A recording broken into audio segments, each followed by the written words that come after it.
Greetings everybody, it's Aidan here again, and welcome to a video that is essentially me meeting my hero. Now, in front of you here is the Williams FW18 for Rfactor 2 made by ASR, an Italian modding group, who are more known for their work within Assetto Corsa. If you watch any of Ferrari Man 601's videos, you'll probably know who they are. And they've made the F2002, the F2004, the Ferrari 310, and some of the older early 90s cars that have been very well received. But today, however, we're looking at their version of the FW18, the car which won the 1996 driver's title with Damon Hill, and the 1996 constructor's title with Jacques Villeneuve, who contributed as well. Now, this car had phenomenal success with 12 of the 16 races that it raced in, it won.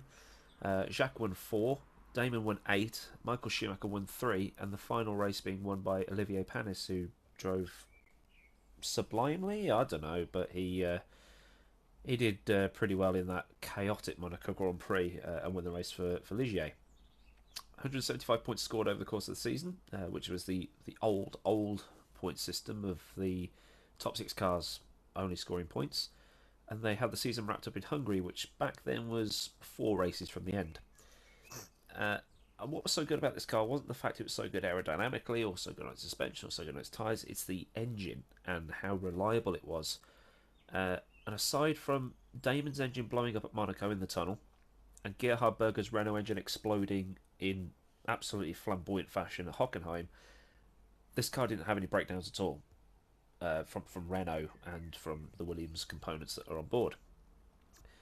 And Hill won the championship on the 13th of October 1996, and you're probably saying, well, why is that significant? Well, that was my 6th birthday. And it's where my love of Formula 1 was cemented. But enough about me. Let's have a look at the car here, the RF2 Spinner.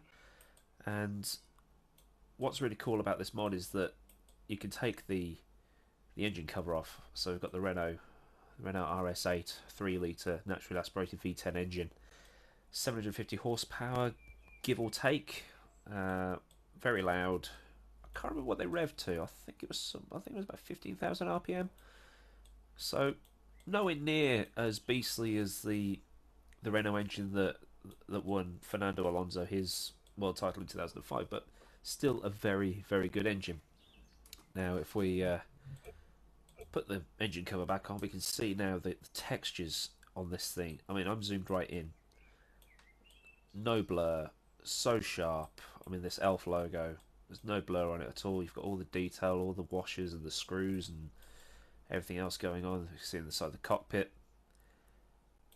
I mean, the detail on the seat belts and this is a Assetto Corsa quality in Rfactor 2, and obviously Rfactor 2 doesn't look as good as Assetto Corsa, but bloody hell! I mean, it's a sexy livery as well. Rothman's colours, 1994 to 1997. First appearing on the 1994 car.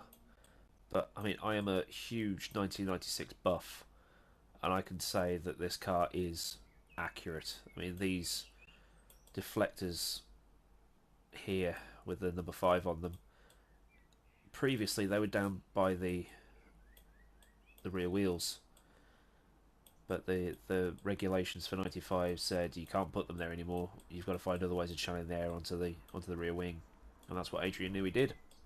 I mean, what happened to Adrian Newey? The detail on the tyres, you can see all the moulding, all the markings and the bits where it'll print. I mean, that's just fantastic there. Barge boards, the double wishbone suspension. I mean, I'm zoomed right in again. No blur on the textures, nothing.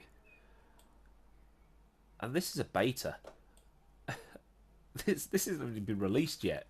I mean, you can purchase the beta for, it's about €1.50, something like that, which is about, I don't know, $1.25, or I don't even know what it is in pounds anymore because the way the pound keeps changing at the minute thanks to Brexit and the snap election and things like that. We've got the keel here to channel the air onto the tea tray. It's just an absolutely beautiful model. The carbon fibre detailing here. So there isn't much else to say other than I will point out, just as a bit of trivia, that the regulations for 96 were kind of the genesis of what we know today, because you've got the high cockpit sides. That was brand new for 96, and it saved Martin Brundle's life, if you remember the massive crash he had at Melbourne. Hill's name here, the camera exactly where it was, radiator detail. And I'm rambling now. I just can't believe that this thing is so detailed. I mean, we had the FW18 in F1 2013 by Codemasters, but you're probably thinking, come on, just drive the damn thing. And I will put a timestamp to where I do start driving, because that's what you want to hear. You want to hear how it sounds, don't you? Alright, let's take it to a track and let's see what happens. Alright, so let's go. But before we get going, I just want to show you something really quickly. Just pull up, and if we go to the outside view, you can see the car in all its glory, as it was when Damon won the title here at Suzuka. This is the default Suzuka that comes with Rfactor, but if I give it some,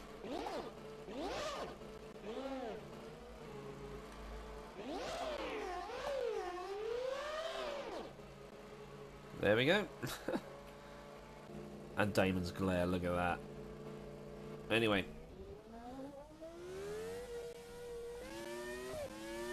look at that sound.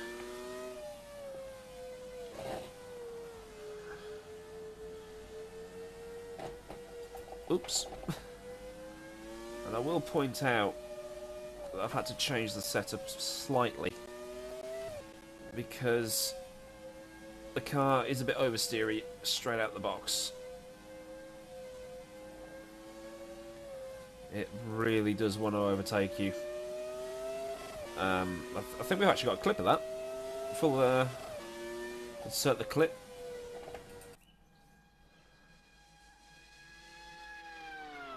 No. Bollocks.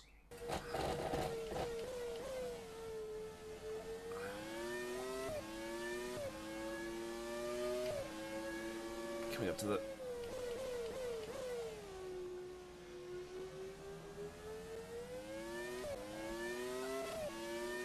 yeah, until our brakes are off. Just ruins the experience. And we've also got here, you can see the visor mod. Just for that added bit of immersion, I've got it turned on because I wanted it turned on. I'm just gonna... This car really did suit Damon's smooth driving style, just... not unlike mine. I like to turn the wheel once and not have to change halfway through, because it just ruins everything. A bit of a blend through 130R. And then on the brakes on the chicane. I remember the real race at Suzuka. Irvine and Berger coming together there. Just open the taps. No DRS on this thing, no curves. This is just pure driving. I mean, I'm not one of these people that goes, oh, I want my V10s back, oh, they don't sound the same, I want it like the good old days. You know, the V6s are great. From a technology standpoint, yeah, they don't sound as good, but they're here to stay. But I'll admit, when I do hear the old V10s, I do think, yeah, this is Formula One. You know, Fleetwood Mac's the chain.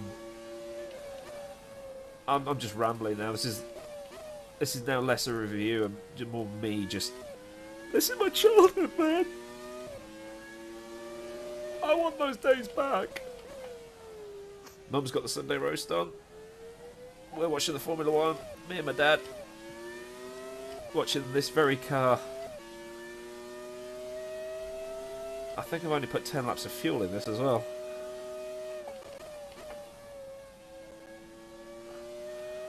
Yeah, I'm starting to get a bit more confidence in this thing now. It's starting to turn in. I will do some exterior shots as well with no commentary, so you can hear how great this engine sounds, and it does sound great. I used it on my Lance Stroll versus Jacques Villeneuve video the other day. and it totally overpowered the 2017 car. The scream of these engines. I don't even know what times I'm doing. I don't even care what my times are.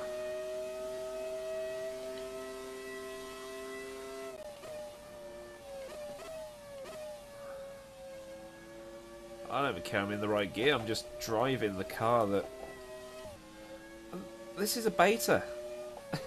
This is a beta. If the beta's this good, how good is the full release going to be? That's what I'm asking.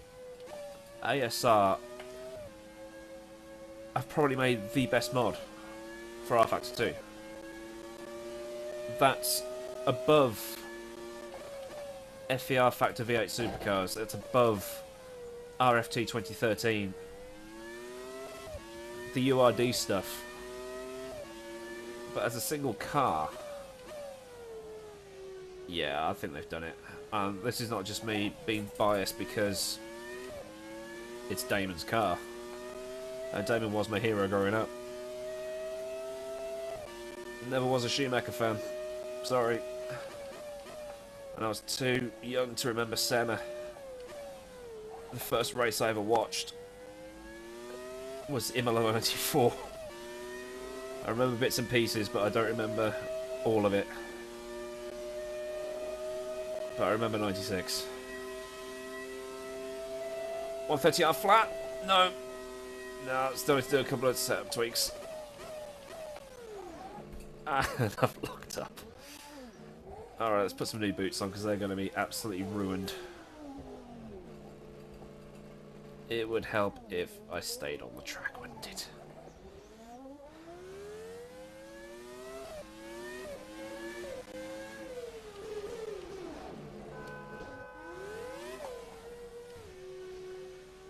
And if you try and put the power down, the whole thing's just going to get away from you. I don't want that much fuel, though. Oh, okay. Am I in my box? There we go. 9 seconds. That was a standard pit stop back then. It's refueling.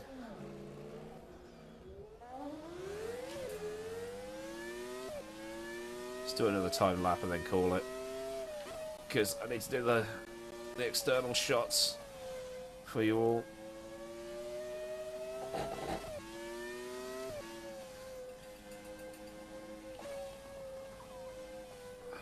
Oh, Dunlop curve.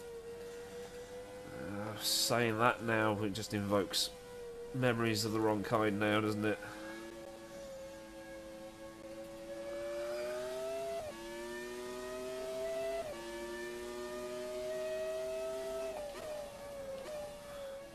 Bother.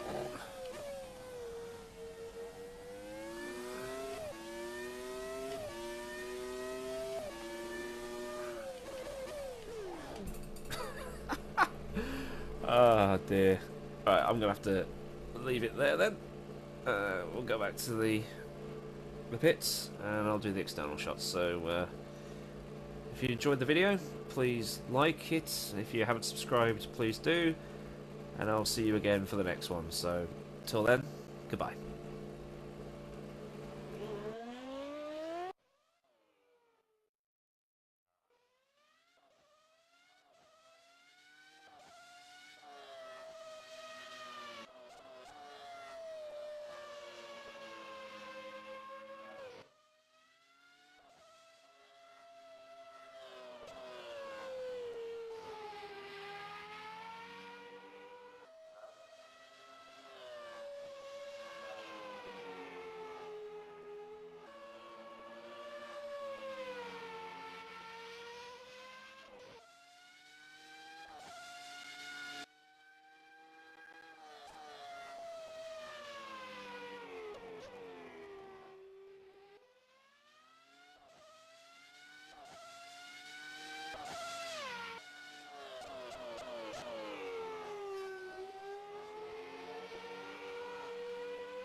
the chicane and wins the Japanese Grand Prix. And I've got to stop because I've got a lump in my throat.